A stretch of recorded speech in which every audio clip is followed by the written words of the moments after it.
Қайырлы күн достар, бүгін біз өте нәзік және де әдемі болып тұратын, дәмі де өте ерекше болып шығатын салат дайындайтын боламыз.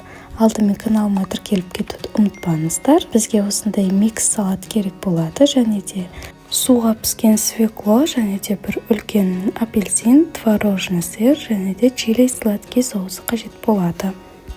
Алдымен осылай тәрелкелерімізге микс салатымызды салып, және де свекломызды ірі етіп турап алатын боламыз. Бізде шамамен осындай көлемде болып шықты. Енді осыны осылай әдемі етіп салатын боламыз. Енді біз апельсинімізді де дәл солай үлкендеу етіп турап шығып, осылай свекломыздың үстіне салатын боламыз.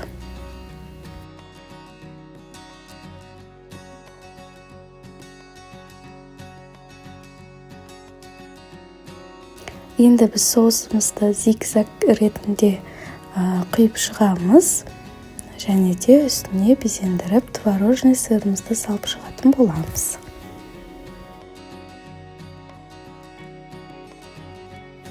Енді біз салатымыз әдемі болып көріну үшін осылай микс салат жапырақтарымызды үстіне салып осылай безендіретін боламыз.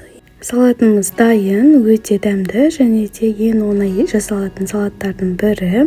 Сіздер де жасап көріңіздер. Видео ұнаған болса лайк басып, комментарий жаза кетіңіздер.